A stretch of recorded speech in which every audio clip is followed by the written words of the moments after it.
Welcome to Chapter 10 of Sports Business Management, Retaining Members Through Program Management. All right, so again, um, member retention.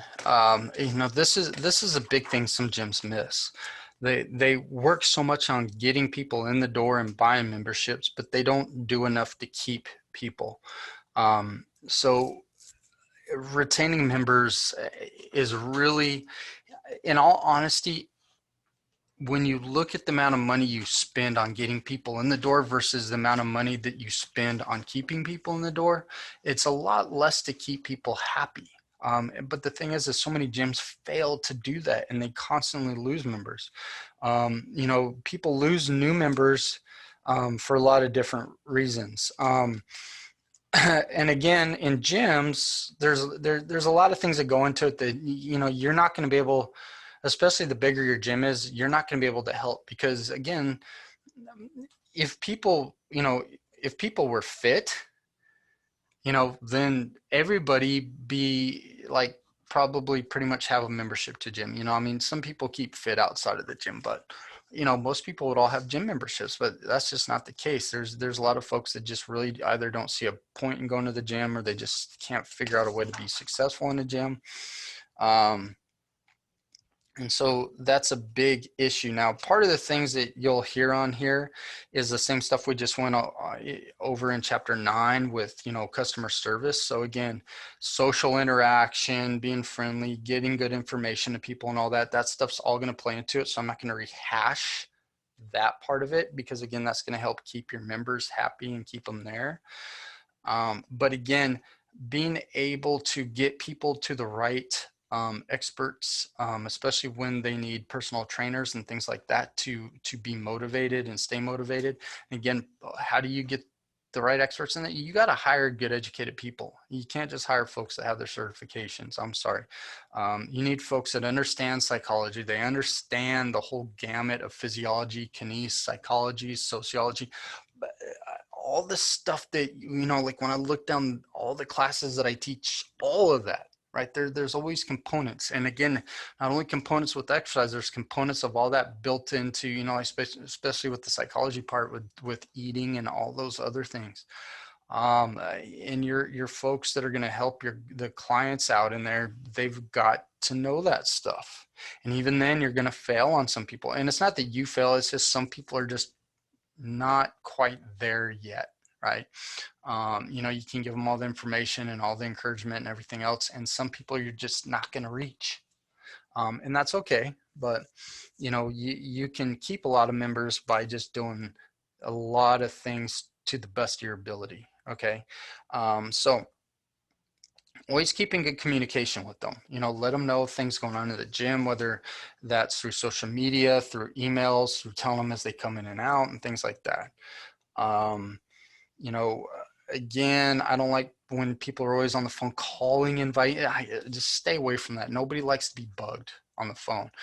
If they opt in for some text information or something like that, that's fine. Recognize people. It's cool to have recognition stuff in the gym. Like if you have, whether it's you do like member spotlights or whatever else, things like that. You can do that like like spotlight a different member each week or month, like so-and-so lost all this weight, so-and-so, finally ran their first 5K, whatever else. That stuff's cool. Sometimes you may have multiple folks that did cool things in the same week or same month. So, you may have had somebody completed their first marathon, somebody else competed in a bodybuilding competition. Well, you don't have to pick like, well, I don't know, this one's cooler. No, just recognize. You can recognize a lot of people at the same time. Sociability. This is where CrossFit gyms just kick everybody else's butt. They create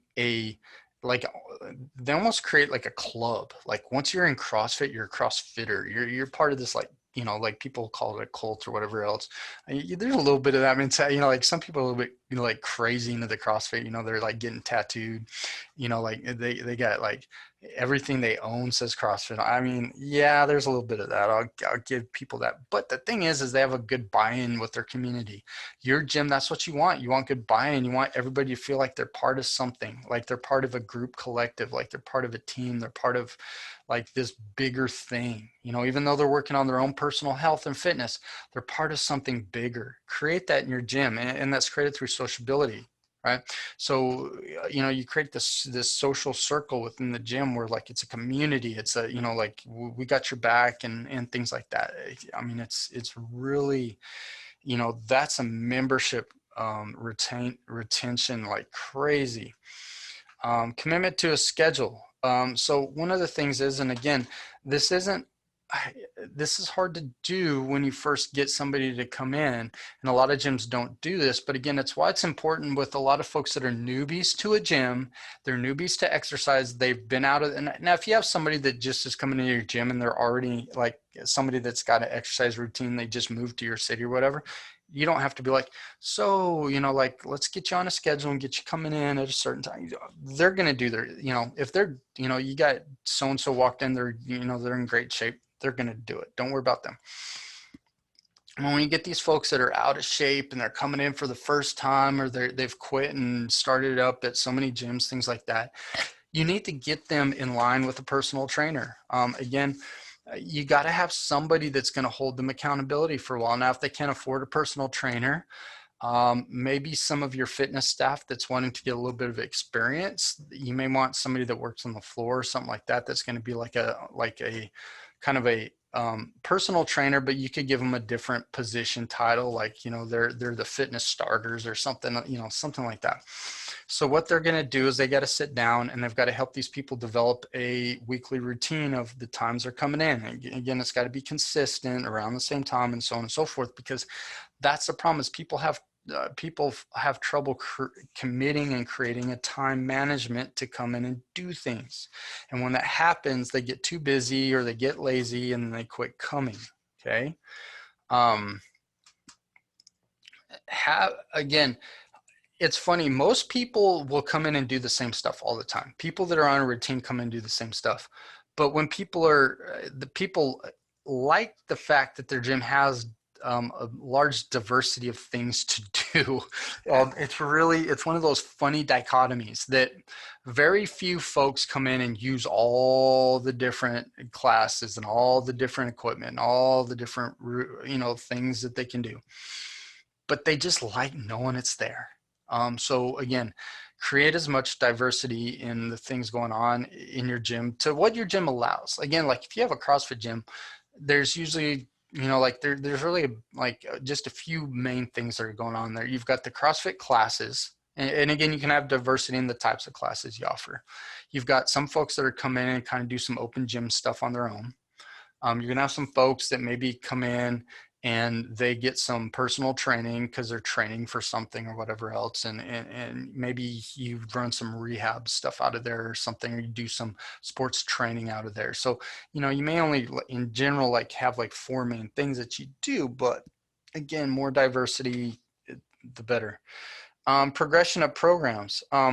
Again, sometimes people like to graduate from things, so it's good to have like a beginner's yoga, an intermediate and advanced, or beginner's power pump, intermediate, advanced, beginner cycling, intermediate, advanced, or like diverse in like, this one's like, most of the time this is kind of a flat course class. This is one where you can go up and down mountains and whatever else, right?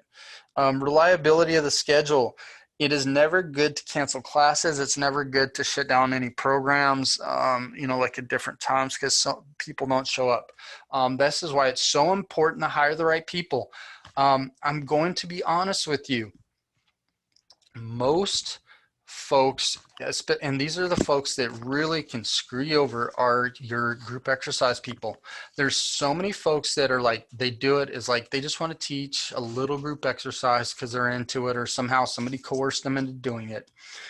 And again, they don't, they don't want a full-time job. Some of them are folks that don't want a full-time job. I just come do this a little bit for a little extra money and I just enjoy doing it. Don't hire those people. Hire the folks you want teaching those classes. So again, get as many of your personal trainers that work there to teach some of those classes. One, because they're already there, they're employees there. Your front desk staff, if you have front desk staff that, again, you know, they're working on their education, help them to get a certification in something. It gives them, you know, they're already there. You know, like try to use as many of your existing employees to teach Group X as possible.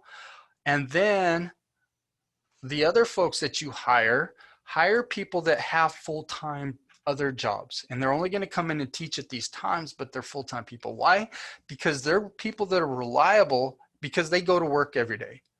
These other folks that are just like, yeah, I'm going to come in and teach a little Group X here and there, they're unreliable. I'm not just saying this because like, you know, like it's somewhere in the book. It's not in the book.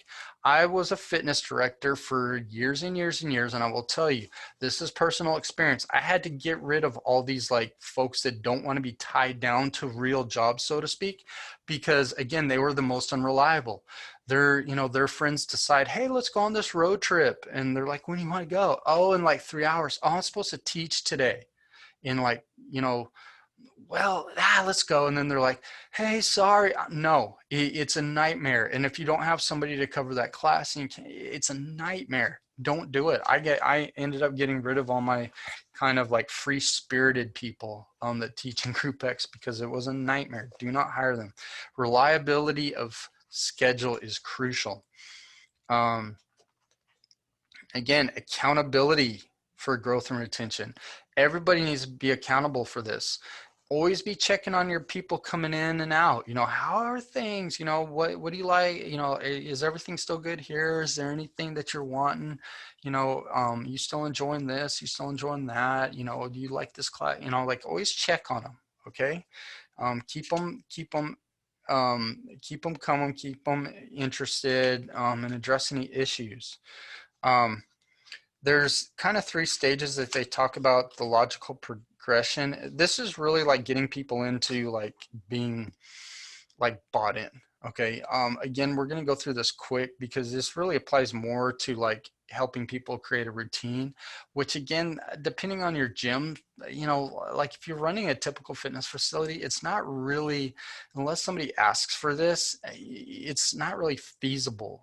And again, I'm sorry being to say, but it's not feasible unless you're going to really put attention to like everybody that walks in, you're going to make sure they become fitness folks. Okay. But these are the things. You've got the introduction phase, which is you develop a new interest, you have fun, experience, success. So again, these are things like when I think of this, I'm thinking of personal trainers, right? They get a new client. You want these people to develop an interest in what they're doing. You make sure that they're having fun doing it. Again, at the same time, they want to experience success. So they want to see some weight loss or see some strength gain or something like that. Then the next part of that is instruction. They need to learn. That's the biggest thing. This is the biggest thing trainers don't do. They don't teach the people what they're doing and why they're doing it and how it works and what it's doing to their body. Okay. And again, they don't instruct them well on how to complete tasks. And so they don't get better at those tasks. They always rely on the trainers. Involvement, right? So get them involved in stuff. If they're training for things, like maybe get them into some type of thing where they can show that they're getting better at something. So if they're getting better at cardio, maybe, encouraging them to sign up for a 5K or something like that. Or if they're, if they're getting stronger, maybe, run some type of, whether they want to get into powerlifting or something, that's a whole different thing. But, make sure that you're helping them compete against themselves with PRs and stuff like that. Just get them like involved in things. If you have stuff going on at the gym that you think they'd be interested in, get them involved in those things.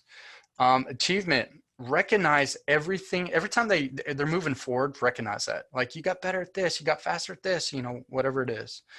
Present awards if you feel that that's appropriate for that person. Again, some people don't like that. But, if they do, give them awards, give them a medal, give them like a shirt that says they accomplished something. Improvement. Again, people that like competition, get them involved in doing competition. Again, education, right? Constantly keep educating them. and let them show you the education they have, like, you know, have them explain back some things, or like, you know, make sure they understand those things. Diversification, people like routines, but they don't like routines, right? So within your routines, there needs to be some mix-ups every now and again, like with like exercise selections and things like that, you know, like keep them interested, don't get boring. And advancement in skills, as they learn new things, challenge them more, right? Don't keep them stuck, you know, right? Give them more complex routines, or more challenging in some aspect. You know, it's a little bit harder to do. Again, social events, for those that are social, make sure that make sure everybody knows about social events, but, you know, try to push people to go do those things in a nice way. Don't be pushy, but in a nice way. You know, and special events, you know, make sure that, you know, try to get your folks to participate and be part of the group and do those things. All right.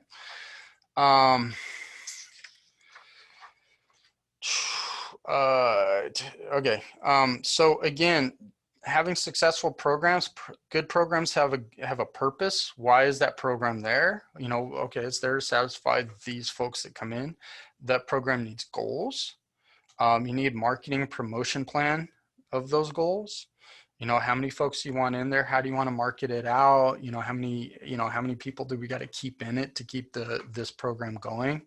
Or if you're going to run like an event, you know, like a race or something like that, again, you got to have so many people sign up. Measure the results, you know, like how many people are coming, or how many people came to that race. Do we want to do it again?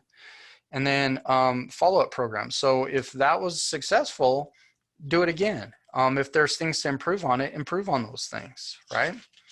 You know, these are all important in every program that we run. And again, this is not in this chapter, but the last things that I want to talk about, retaining members.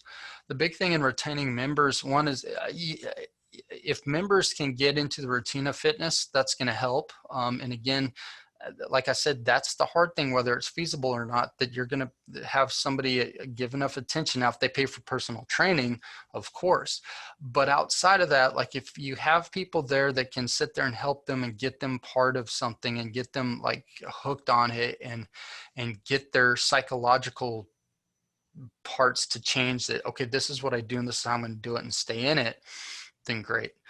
But yeah, I mean, it's one of those, that's the tough part, is to keep them coming and keep them progressing and get them hooked on it. And then the second part of retention is just, you know, making sure that you have, again, a great friendly staff that takes care of everybody. Right? I mean, that's the bottom line. Quick chapter, we'll go more in detail tomorrow when we do the live version of it, but that's it.